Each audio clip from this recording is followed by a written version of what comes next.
October 2014. My uncle gifted me a copy of a new game for the Xbox 360 I'd recently gotten called Destiny. He had heard a lot about it online and was hoping I could enjoy it. He had no idea what he had just started. I mentioned this new game I got to a few good friends of mine, and as luck would have it, both of them own the game as well. We make plans to play it that night, and I'm honestly really looking forward to it. 3 months later, and the three of us have completed every single piece of content the game has to offer, except for a couple choice things: Vault of Glass and Crota's End. The three of us were the only 3 Destiny players we knew. We had no chance of completing the raids unless we did LFG. We were left no other choice and hopped into Xbox LFG and found some raid parties. But we didn't really have a good time there. Most of the time, we met people who just bossed us around and expected us to know more than we did. If we weren't good enough for them, they'd just send us on ad duty or have us sit in the corner and not get in their way. But there was one glaring problem with this. It wasn't fun. As time went on, we slowly lost interest in Destiny as we'd run out of 3-man things to do. Destiny 2 comes around, and we all buy it and play it on our own, but once the campaign was up, we felt no further need to play more. Fast forward to March of 2020, where a coworker and I are talking about old games, and what do you know? Destiny comes up. He says he has a group who raids fairly regularly, but they lack a consistent 6th man. I say, why not? I download Destiny 2 for Steam, hop back in, and realize I haven't touched this game in forever. What could go wrong? I start raiding with this new group, and they're immediately way more friendly than what I was used to, and I was grateful for it. However, there was still something I couldn't seem to overcome. I didn't know what I was doing. I was the weak link. They helped me complete every single raid in Destiny 2, but I never felt like I helped them complete the raids. Something was missing. Then, Beyond Light comes out, and with it, a new raid. For the first time in my life, I had the opportunity to learn a raid by myself, to contribute finally. I couldn't let this opportunity pass me up. I immediately knew what had to be done, so I called up some friends and we started compiling our schedules. Eventually, we got a day that worked for all of us. It was finally time. After this, I'll be able to say that I actually completed a raid and contributed, that I was responsible. The thought alone was enough to give me chills. Now it was time to see if I could actually perform. And this is the story of how I completed my first ever Destiny raid.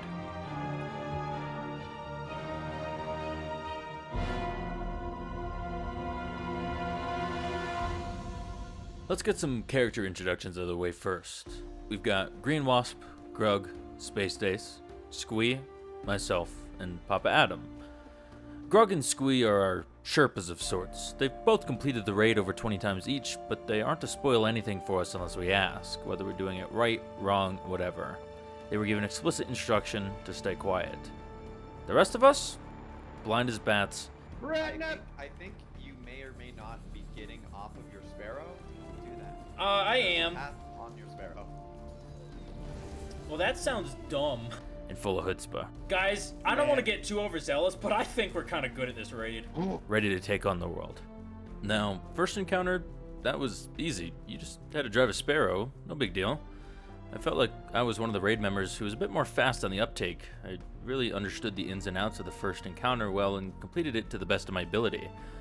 It was a little depressing knowing that the rest of my raid members weren't, as gifted in this department as I was, but, someone's got to carry the team. Yeah, shit. That was just the intro to the first encounter? We're fucked. Now that we're in the real first encounter, our expert sleuths got to work. We explore the room. I see a terminal, and I interact with the terminal. Seems simple enough in my mind. Well, that, didn't go too well. We throw ourselves at it a few more times, trying different things each instance. I find panels I can shoot, Clay discovers a scanner augment, and it feels like we're actually moving along at a decent pace. Holy shit, you guys are gods. That's perfect. Yes! That's the numbers used. That is That's the order. exactly the numbers used in every professional run. Only a few more failed attempts later, and we actually managed to beat the first encounter, only taking us about 30 minutes. At this point, I knew that I made the right call asking these people to be a part of my first blind raid, and a sense of calm came over me because of it. We moved on to the second encounter. where the comm was immediately taken away. There were now space pods and ads that I had to deal with, confusing comms, What the fuck are we talking about? and an utter sense of misdirection. I no longer knew what was going on, and tried my best to glean the information my party members knew, but it was to no avail. Oh, Can we talk about what the fuck just happened? Because I don't know anything that just happened. Eventually, we developed a game plan, but our comms and callouts were still a little shaky, and we're not all 100% on what's going on. Instead of just continuing to throw ourselves at a wall, we worked on our communication and callouts until everyone knew what was going on. Is that work towards the right side now? Servitor down right, bottom. Operator's dead. Moving in. Heard. Roles were explained more effectively, Thank you, Rat. I understand it now. and comms cleared up as everyone knew more of what their goal was. It took a few more failed attempts, just to make sure that what we were doing was either right or wrong, but eventually we got there. Grab operator, go to space. Kill servitors, listen to scanner. Attack A-tracks, don't get herpes. Shoot bug into space, repeat.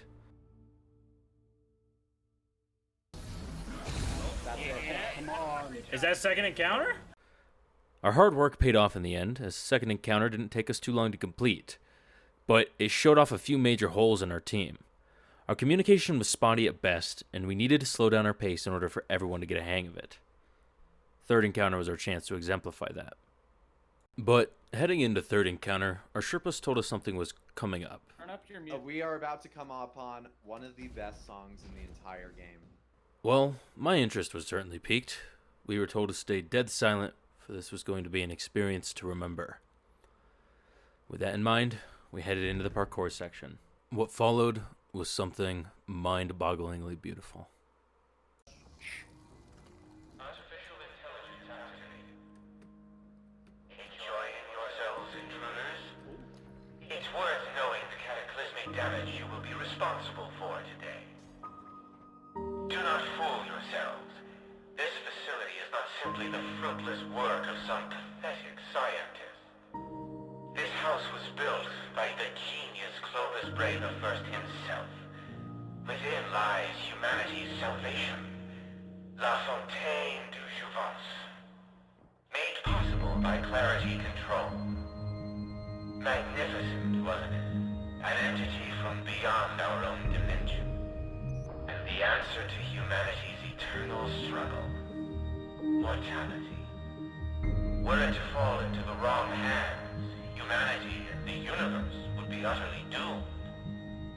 I have no reason to believe you are anything other than the wrong hand. You now face godlike judgment. May it extend eternally.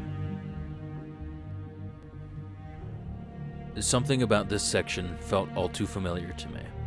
A feeling which I thought I would never feel again, washing over me like a tsunami. What the hell was it about this rather simplistic parkour section that drew me in so effectively? It reminded me of why I played Destiny.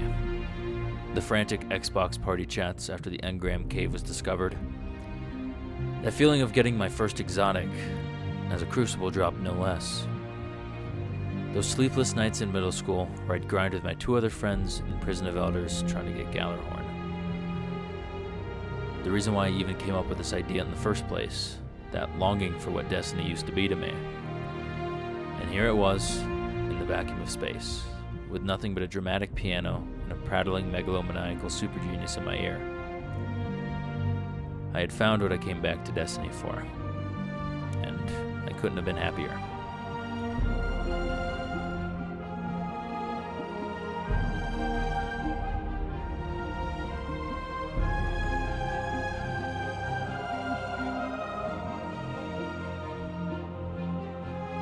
I was filled with a newfound sense of vindication, and I was ready to kick ass and take names. Third encounter was ours for the taking, and nothing was going to get in our way. Now, we didn't fuck around when it came to third encounter. We were legitimately in and out of there in 14 minutes flat. We made callouts, designated roles, killed ads, and fucked shit up. Not much more to be said. And as we hurtled towards Europa's surface, only one thing crossed our minds. It was time to put that scrawny, four-armed excuse of a fallen down, once and for all. We split into 3 teams of 2, each team with a different augment in mind. I went with Operator as I'd been the main op for most of this raid. Then, we just went for it. The culmination of all of our knowledge. At first, I don't think I realized what the point of Operator was. I just saw a net and shot at it, and it worked. My teammates, meanwhile, were yelling about nukes and cores, taking care of business, while I just sat back watching their asses. It was definitely a bumpy road at first. Things weren't going to plan. It's immune. Shoot the purple spot. I am. It's immune. People had to hop ship and move their responsibilities around, but if anything, I think that just strengthened us. Our newfound ability to just do what needed to be done was our greatest asset. Everyone finally knew everything they needed to, and just did it. Next up was our first damage phase, and whatever those are, they do not look safe. I've got no idea where the hell to shoot this dude because Divinity hasn't even crossed my mind yet. And yet, that was a pretty good damage phase. I think it's safe to say we've got this final encounter in the bag. Our next attempt's first damage phase was even better, but we kept dying while trying to deposit the second round of nukes, and I wasn't sure why. I even ended up depositing both of the nukes as the operator on this attempt, which doesn't even make sense in my mind. But we kept throwing ourselves at it. There was only one way we were going to beat this guy down, and that was with patience. Since the premise of the final encounter was just the knowledge of the previous 3 shunted into one, it wasn't really a matter of figuring anything new out, exploring, discussing our findings, or anything we had to do previously. It was simply a matter of time before victory would be ours, before I could say I finally did what I had wanted to do for more than 6 years. And just like that, we were off to the races. Almost as quickly as it had started, nothing more than a simple gift from my uncle, we had reached our climax. And I had accomplished what I'd all but given up on. The feeling of accomplishment cannot be described. So much led up to this moment, and it was everything I wanted and more. It made up for every dour note left on Destiny's record. I was now ready for whatever Destiny had to throw at me next. I was invigorated, finally having found why I loved this game so dearly in the first place. Now, here's to whatever our dear friends over at Bungie decide to throw at us next. Until next time, Guardians.